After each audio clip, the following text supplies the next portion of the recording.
नमस्कार मंडळी, मी रुपाली तुमचं पुन्हा एकदा खूप खूप स्वागत करते आजच्या एका नवीन ब्लॉगमध्ये. आय होप तुम्ही सगळे मस्त असाल आणि स्वतःची काळजी घेत असाल. सर्वप्रथम तुमची सगळ्यांची मी माफी मागते, कारण बरेच दिवस झाले ना आपले लाँग व्हिडिओ काही येत नव्हते. लाँग ब्लॉग जे आहेत ते मला टाकायला काही जमत नव्हते. त्याची अनेक कारणं आहेत, पण इथे मी कारणं डिस्कस करणार नाही. तर चला आपण पुन्हा नवीन सुरुवात करूया आणि आजपासून आहे ना आपले जसे जमेल तसे ना लाँग व्हिडिओ जे आहेत ते येत राहतील. तर आता सध्या आम्ही गावी जायच्या तयारीत आहोत आणि त्यासाठी ना मी थोडीफार तयारी करते, म्हणजे गावी जायच्या आधी काय दक्षता घेते या सगळ्या गोष्टी तुमच्यासोबत आजच्या व्हिडिओमध्ये मी शेअर करणार आहे. तर गावी जायच्या आधी ना जे काही आपले कपडे वगैरे असतात ना धुण्याचे वगैरे, म्हणजे मळके कपडे वगैरे असतात तर ते क्लीन करून घेते मी आधी. म्हणजे गावावरून आपण येतो तर ऑलरेडी आपल्याकडे भरपूर कपडे असतात वॉश करण्यासाठी आणि त्यामध्ये आणखीन याची भर. आणि दुसरं एक रिझन असतं की आपण असे जर मळके कपडे ठेवून गेलो तर त्याला वाससुद्धा मारतो, घरामध्ये कुबट वाससुद्धा येण्याची शक्यता असते. त्यामुळे ना हे कपडे जे आहेत ते तुम्ही आधीच वॉश करून घ्यायचे. त्यामुळे काय होईल ना की एकतर तुमच्या घरामध्ये कुबट वास मारणार नाही, कपडे स्वच्छ होतील आणि आल्यानंतर कपड्यांचा एक्स्ट्राचा लोडसुद्धा मिळणार नाही. आणि शक्य असल्यास ना जर तुमच्याकडे स्टँड वगैरे असेल तर ते हे कपडे जे आहेत ते घरातच सुकत घाला. जर आपण नसताना बाहेर हे कपडे वाळत घातले तर ते गॅलरीमधून पडण्याचे चान्स असतात किंवा मग धूळ माती जमा होऊन पुन्हा एकदा ते कपडे खराब होण्याचे चान्सेससुद्धा असतात. त्यामुळे मग जर स्टँड असेल तर स्टँडवरच तुम्ही सुकत घाला. तर इकडे माझ्याकडे हा स्टँड आहे, त्यामुळे मी घरातच स्टँडवर कपडे सुकत घातलेले आहेत. असं केल्याने काय होईल, आपल्याला आल्यानंतर ना गावावरून एक्स्ट्राच्या कपड्यांचा धुण्याचा लोडसुद्धा येणार नाही. कारण ऑलरेडी आपण गावावरून बरेच मळके कपडे घेऊन येत असतो आणि ते इथे वॉश करायचे असतात, त्यामुळे एकदम बर्डन होणार नाही या गोष्टी केल्यामुळे. आणि कपडे जर व्यवस्थित सुकलेले असेल तर आपल्याला आल्यानंतर ते यूज करण्यासाठी पण उपयोगी ठरतील.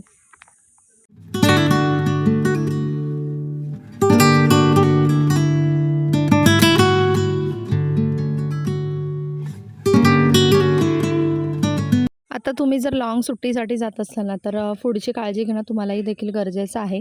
जर तुम्ही घरामध्ये वॉशिंग मशीन यूज करत असाल आणि तुम्ही आता सध्या लाँग सुट्टीवर जात असाल, म्हणजे गावी जात असाल किंवा मग कुठे हॉलिडेसाठी जात असाल, तरीसुद्धा ना तुमचं जे वॉशिंग मशीन आहे ते मस्त असं ड्राय करून घ्यायचं आहे. म्हणजे तुमचे कपडे वगैरे वॉश करून झाले की त्याचं डोअर जे आहे ते ओपन ठेवायचं आहे, वरती फॅन चालू ठेवायचं आहे आणि व्यवस्थित असं ड्राय करून घ्यायचं आहे. त्याचबरोबर ना बरेच दिवस जर तुम्ही येणार नसाल रिटर्न तर त्यातला जो ड्रम आहे वॉशिंग मशीनचा, तो सुद्धा ना ड्रम क्लीनरने क्लीन करून घ्यायचा आहे आणि त्यानंतर त्याला व्यवस्थित असा ड्राय करून घ्यायचा आहे. यामुळे ना वॉशिंग मशीनमध्ये दुर्गंधी वगैरे येत नाही.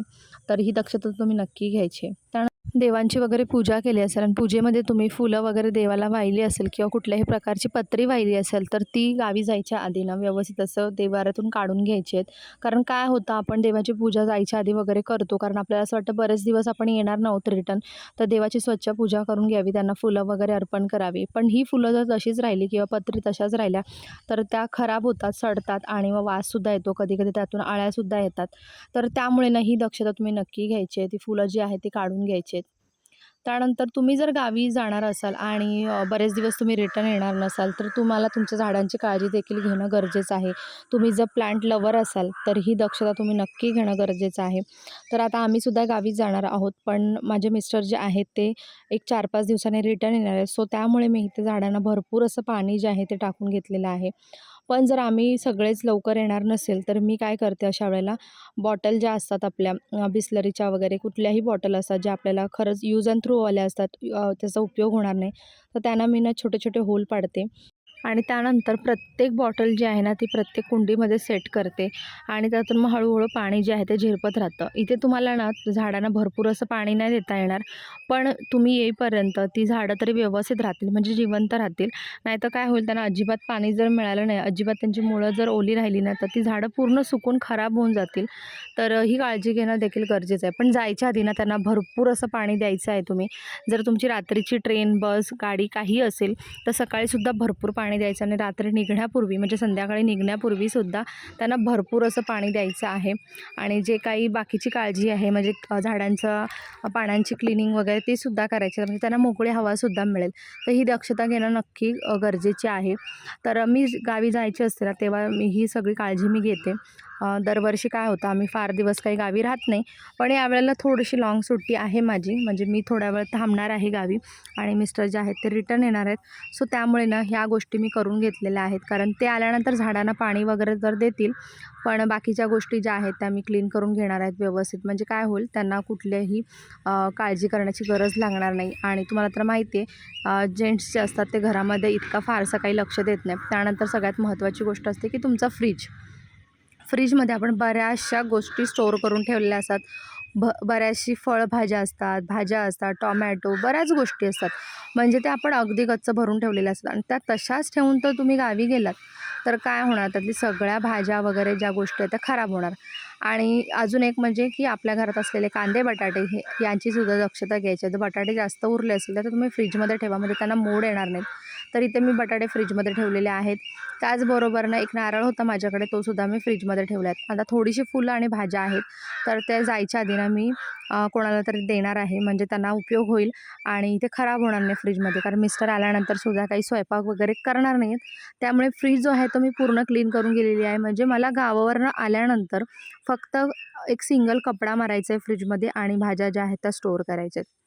त्यानंतर सगळ्यात महत्त्वाची गोष्ट म्हणजे घरातून निघताना तुमचं घर जे आहे ना ते व्यवस्थित क्लीन करून घ्यायचं आहे. कुठेही धूळ, माती, कचरा, खरकट अजिबात राहिला नाही पाहिजे. कारण काय होतं, आपण असं जर अस्वच्छ घर ठेवून गेलो तर घरामध्ये ना कीटकांचा भरपूर वावर होतो. म्हणजे कॉकरोच असू द्या, मुंग्या असू द्या किंवा मग पाली असू द्या, काही म्हणजे कीटक जे बारीक-बारीक असतात तर त्यांचा बराचसा वावर असतो आणि यामुळे काय होतं ना, किचन घरामध्ये जर खरकटं कुठे सांडलेलं असेल, कुठे भाजीचं एखादं साल राहिलेलं असेल, काही असेल तर त्याच्यावरती कॉकरोच येऊन दुर्गंध पसरतो, घाण होते आणि किचनमध्ये बरेचसे कॉकरोचेससुद्धा होतात. तर त्यामुळे ना घरातून निघण्यापूर्वी स्वच्छ असा ना कचरा काढून घ्यायचा आहे, स्वच्छ लादी पुसून घ्यायची आहे आणि फिनेल टाकून तुम्ही पुसलीत तरी चालेल किंवा एखादं दुसरं काही तुमच्याकडे फ्लोअर क्लीनर असेल तर ते टाकूनसुद्धा तुम्ही क्लीन केलं तरीसुद्धा चालेल. पण या गोष्टी आवर्जून करायच्या आहेत.